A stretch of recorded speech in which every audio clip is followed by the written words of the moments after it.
வணக்கம் ஃப்ரெண்ட்ஸ். இன்னைக்கு நம்ம ஒரு முக்கியமான டாபிக் பற்றி பார்க்க போகிறோம். அதாவது தூக்க பிரச்சனை. நிறைய பேஷண்ட்ஸ் என்கிட்ட வந்து சொல்றது என்னன்னா, சார் நைட்டு ஃபுல்லாக கண்ணை மூடிக்கிட்டு தான் இருக்கேன், பட் நான் தூங்க மாட்டேங்கிறேன். எனக்கு சுற்றி என்னென்ன நடக்குது எல்லாமே எனக்கு கிளியர் கட்டாக கேட்குது. இதனால என்னால் ஒரு கிளியரான ஒரு நிம்மதியான வாழ்க்கையை வாழ முடியல. காலை எழுந்துச்சா ரொம்ப டயர்டாக இருக்குது. எப்பயுமே இந்த தூக்கத்தை பற்றின எண்ணம் தான் எனக்கு இருந்துகிட்டே இருக்குது. நைட்டு போனால் ஒழுங்காக தூங்கிடுவேனா அப்படின்ற ஒரு ஆவல் தான் எனக்கு ரொம்ப அதிகமாக இருக்குது. இதனாலே வந்துட்டு என்னால் ஒரு குவாலிட்டியான லைஃப் லீட் பண்ண முடியல அப்படின்னு நிறைய பேர் கம்ப்ளைண்ட் பண்ணி பார்த்துருக்கேன். இதே விஷயத்தை அவங்க ஸ்பௌஸ் கிட்ட இல்லை அவங்க பசங்க கிட்ட யார் அவங்க கூட வந்து படுத்திருக்காங்களோ அவங்க கிட்ட நான் கேட்குறேன் அப்படின்னு பார்த்தீங்கன்னா வந்துட்டு, சார் அவங்க நைட்டு ஃபுல்லாக கரெக்டாக தூங்கிட்டு தான் இருக்காங்க, நல்லா கொரட்டை விட்டு தூக்குறாங்க, காலைல தான் எந்திரிக்கிறாங்க, பட் ஆனால் இவங்க எப்பயுமே இதே கம்ப்ளைண்ட் தான் பண்ணிக்கிட்டு இருக்காங்க. இப்படி தான் வந்து நம்ம கிட்ட வந்து அந்த கம்ப்ளைண்ட்டே வரும். பொதுவாக இந்த பிரச்சனைக்கான பேர் என்ன அப்படின்னு கேட்டிங்கன்னா ஸ்லீப் ஸ்டேட் மிஸ்பெர்செப்ஷன் அப்படின்னு சொல்லுவாங்க, இல்லை பாரடாக்சிக்கல் இன்சோம்னியா அப்படின்னு சொல்லுவாங்க. இந்த பிரச்சனையில் வந்து பார்த்தீங்கன்னா அவங்களுக்கு நம்ம தூங்குற மாதிரி இருக்காது, பட் ஆக்சுவலாக பார்த்தீங்கன்னா ரியலாக தூங்கியிருப்பாங்க. ஸோ இந்த பர்சன்ஸ்லாம் பார்த்தீங்கன்னா வந்து இந்த பாலிசால்மோகிராஃபி அப்படின்னு ஒரு டெஸ்ட் இருக்குது. இப்போ நார்மல் பர்சன் எடுத்திங்கன்னா எப்படி ஆர்எம் ஸ்லீப் என்ஆர்எம் ஸ்லீப்லாம் வருமோ அதே மாதிரி தான் இவங்களுக்கும் வந்து இந்த பாலிசால்மோகிராஃபி பண்ணால் அதே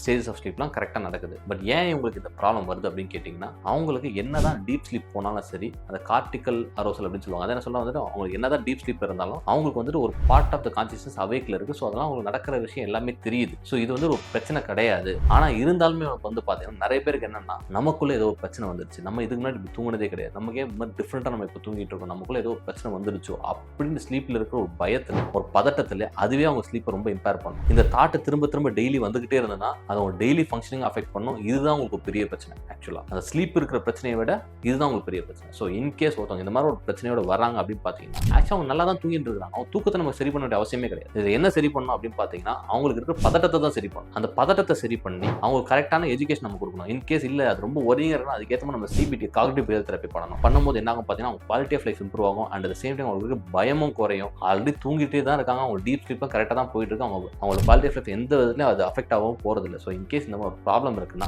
நீங்கள் அதை பயப்படாமல் ஃபஸ்ட்டு எவாலுவேட் பண்ணிக்கோங்க. ஸ்லீப் ப்ராப்ளம் இருக்குதா, இது நம்ம சரி பண்ண வேண்டியது இருக்குதா அப்படின்னா கொஞ்சம் எவாலுவேட் பண்ணிக்கோங்க. இன்கேஸ் அது வந்து நார்மல் டாக்டர் சொல்லிட்டா ஒன்றும் பயப்பட தேவையில்லைன்னு சொல்லிட்டாருன்னா அதோட அதை பற்றி மறந்துட்டு வேறு வேலையை பாருங்க.